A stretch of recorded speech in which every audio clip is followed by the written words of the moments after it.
What's up, worlds? The 7 Worlds Gaming here today, and today I'm gonna go ahead and show you just some gameplay for first person, and I'm gonna be showing you just some difference of what first person has to offer. Now, this gameplay that I am gonna go ahead and show you is from PUBG Mobile's beta that's currently ongoing. It's for 0.6.0, so definitely keep an eye out on that because it's gonna be releasing here pretty soon. Now, without further ado, let me go ahead and show you some of the stuff that's coming with first person. And the first thing I'm gonna go ahead and show you is just how to get access to first person once the update does come out. So that icon right there that is currently being highlighted by the red arrow, what I want you to go ahead and do is just tap on that, and you're gonna go ahead and get two options. You're gonna get the option that says third person and first person.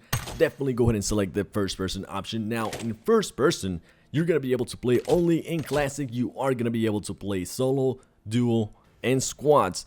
And if you decide to, you can actually just go ahead and select both maps, and you'll be able to play first person in Erangel and Miramar. So that's really cool. Now let's go ahead and jump into a game so I can actually go ahead and show you what first person looks like, and also show you some of the other cool stuff that you're going to be able to do in first person, and just some of the settings you might want to play with once you actually get into the game. And as the game's starting here and we're about to start parachuting, I just want to go ahead and let you know that while you're playing in first person server, while you are parachuting and while you're driving, you will be actually able to do those tasks in third person. So definitely go ahead and use them to your advantage, especially when it comes to driving. I think that will be very helpful in just being able to find snakes on the ground.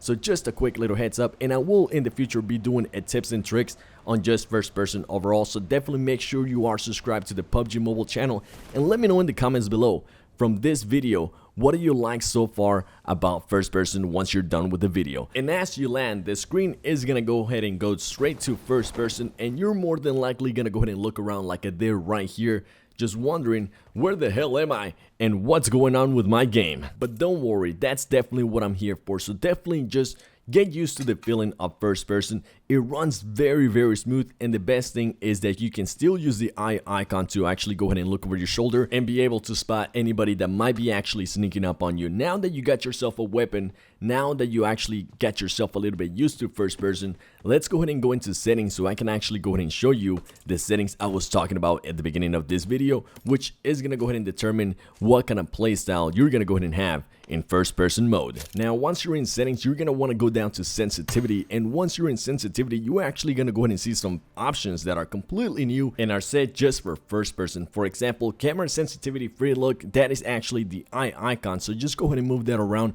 under FPP camera and see which one you like better. Now, if you scroll down to camera, you're gonna see the option that says first person no scope. So for this one, it's just overall sensitivity. I have it at 90%, but you can definitely go ahead and move yours around and see which one you like better. Now, under ADS, aiming down the sides, first person no scope on the top right hand side, that is mostly gonna go ahead and be for the iron sights, so definitely test that out. I have it at 88. Once again, most of my settings right now are just set up to default, and they do have an option for gyroscope if you end up using that option right there. Definitely go ahead and do so. Now let me go ahead and show you a different setting. Now this next setting I'm gonna go ahead and show you is actually under basic and not sensitivity, so make sure you are under basic. Now, as you can see right there, first person perspective camera view, or usually known as FOV, field of view, you are going to be able to change it, and the minimum that you can actually go ahead and put it to is 80, and the maximum that you're going to be able to put it to is 103. So what I'm going to go ahead and show you now is I'm going to show you the difference between 80, 90, and 103. That way you can get a little bit more perspective of what the actual change is to it once you change that setting, and you don't actually have to go ahead and do it yourself. You can just look at this video and figure out which one you might like a little bit more. This right here, the FOV is actually at 80.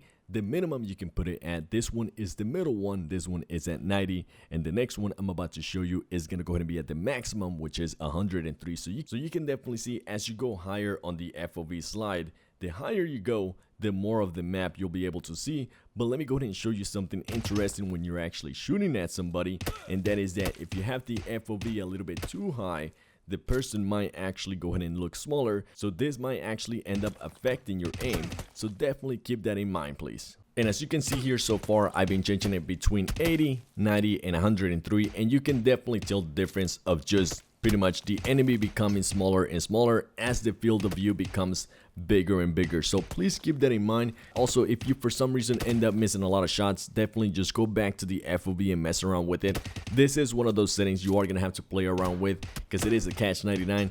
Either you want to be able to see more to the sides, or are you gonna want to be able to see the target a little bit smaller. And as you can see right here, I'm actually changing it between 80 and 90 just to see what the difference is when I'm actually hip firing, because if I zoom in, the scope is gonna be just the exact same. And as you can tell, it might actually cause some issues with the aim. So definitely my main tip for this here would be just play around with the FOV, see which one you like better, and make sure you are at least changing it in between exchanges with other players. That way you will get accustomed to one and you will actually figure out which one you like, either 80, 90, 103, or maybe somewhere in between. So far, my personal preference is something in the lower 90s, just because I want to be able to see my enemy team a little bit more. I don't want it to be far away because your boy already has potato aim as it is, so I don't need to miss any more shots. And this right here is actually very interesting. I really wanted to show you this because next to that fence, you're actually able to see over the fence, but you are not able to shoot over that fence. So definitely just know a lot of stuff that you used to be able to do in third person, you're really not going to be able to do here in first person. So definitely get accustomed to that. Good thing though that you are able to see over the fence is that you're going to be able to pick up people like that are just going to be running at you and might not see the top of your helmet. So that's pretty sweet to know. Now this next clip I'm actually going to go ahead and show you is me trying out melee weapons for the first time in first person shooter. It turns out to be really freaking funny. That guy that I killed earlier took me forever to kill, and all of a sudden this guy came out of nowhere and just started shooting at me like one of those things where third player has entered the game. Exactly like that. Good thing this boy has potato aim and I was able to something him up there with some shots, even though I missed a couple. But nonetheless, hopefully you enjoyed this video. Hopefully this video was helpful to you with all the information I was able to provide to you in regards to first person. If you did enjoy it, make sure you hit that like button. Let me know in the comments below if you have any questions in regards to first person, or if there's anything else I can help you on. I do make videos on a daily basis on my YouTube channel, The 7 Worlds Gaming. Make sure you go ahead and subscribe to that, link in the description below, and make sure you go ahead and subscribe to PUBG Mobile's channel, because we're definitely going to be adding a lot more content in regards to first person and just other stuff that's going to be coming in the future. It has been your boy, The 7 Worlds Gaming, and I'm going to go ahead and see you in the next one.